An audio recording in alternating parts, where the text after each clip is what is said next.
ఒకటికి 10, 10కి 100, 100కు 1000 అన్నట్లుగా బీహార్ ఓటర్లపై వరాల జల్లు కురిపిస్తున్నాయి రాజకీయ పార్టీలు. హామీలతో ముంచెత్తుతున్నాయి. రైతులు, మహిళలు, యువతే ప్రధాన కూటమిలో టార్గెట్. ఉచితాలకు వ్యతిరేకమనే బీజేపీది దాదాపుగా ఇదే రూట్. ఎన్డీఏ సంకల్ప ప్రత్ బీహార్ కా తేజస్వీ ప్రణ్ పేరు ఏదైనా హామీలు మాత్రం భారీగానే ఉన్నాయి.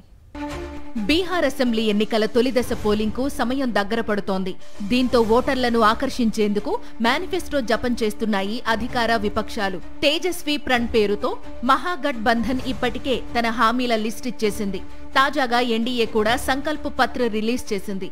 BJP chief JP Nadda, Bihar CM Nitish Kumar, కేంద్ర మంత్రి చిరాగ్ పాస్వాన్ కలిసి మేనిఫెస్టో విడుదల చేశారు. బీహార్లో అతిపెద్ద ఉపాధి ఉద్యోగాలే. అందుకే పార్టీల మేనిఫెస్టోల్లో ఇదే కీలకాంశంగా మారింది. తేజస్వీ యాదవ్ ఇంటికో ప్రభుత్వ ఉద్యోగం హామీకి కౌంటర్గా 1 కోటి ఉద్యోగాల కల్పన హామీ ఇచ్చింది ఎన్డీఏ. రాష్ట్రంలో యువతకు 1 కోటి ప్రభుత్వ ఉద్యోగాలు కల్పించడంతో పాటు నైపుణ్యాభివృద్ధికి ప్రతి జిల్లాలో మెగా స్కిల్ సెంటర్ ఏర్పాటు చేస్తామని చెప్పింది. కేజీ టు పీజీ నాణ్యమైన ఉచిత విద్య అందిస్తామని హామీ ఇచ్చింది అధికార పక్షం. రైతులు, మహిళల కోసం ఎన్డీఏ తన మేనిఫెస్టోలో ప్రత్యేక పథకాలు ప్రతిపాదించింది. ఏపీలో వైఎస్ జగన్మోహన్ రెడ్డి ప్రవేశపెట్టిన రైతు భరోసా తరహాలో కర్పూరీ ఠాకూర్ కిసాన్ సమ్మాన్ నిధిని ప్రకటించింది. ప్రతి రైతుకు ఏడాదికి 9,000 పెట్టుబడి సాయం 3 విడతల్లో చెల్లిస్తామని హామీ ఇచ్చింది బీజేపీ. కేంద్రం ఇస్తున్న పీఎం కిసాన్ కు ఇది అదనం. అలాగే 1 కోటి మంది మహిళలను లఖ్పతి దీదీలుగా మార్చాలని లక్ష్యంగా పెట్టుకున్నట్టు చెప్పింది. మహిళలు సొంతంగా వ్యాపారాలు ప్రారంభించేందుకు 2 లక్షల వరకు ఆర్థిక సాయం అందిస్తామని హామీ ఇచ్చింది.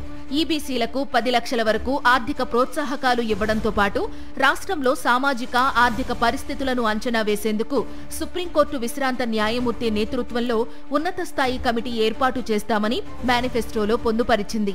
విపక్ష మహాగఠ్ బంధన్ మంగళవారమే ఎన్నికల మేనిఫెస్టోను విడుదల చేసింది. అధికారంలోకి వచ్చిన 20 రోజుల్లోగా ఈ మేనిఫెస్టోను అమల్లోకి తెస్తూ ఆదేశాలు ఇస్తానని కూటమి సీఎం అభ్యర్థి తేజస్వీ యాదవ్ హామీ ఇచ్చారు. ప్రతి ఇంటికి ప్రభుత్వ ఉద్యోగం, భూమి లేని కుటుంబాలకు 5 డెసిమిల్ భూమి, 200 యూనిట్ల ఉచిత విద్యుత్ వంటి కీలక వాగ్దానాలు ఇచ్చారు. బీహార్లో వక్ఫ్ సవరణ చట్టం అమలును అడ్డుకుంటామని పేర్కొన్నారు. తేజస్వీ ఇచ్చిన హామీల అమలు అసాధ్యమన్న ఎన్డీఏ తన మేనిఫెస్టోలో అంతకు మించి అన్నట్టుగా వరాల జల్లు కురిపించింది. మరి బీహార్ ఓటర్ల నమ్మకం ఎటువైపో తెలియాలంటే నవంబర్ 14 వరకు ఆగాల్సిందే.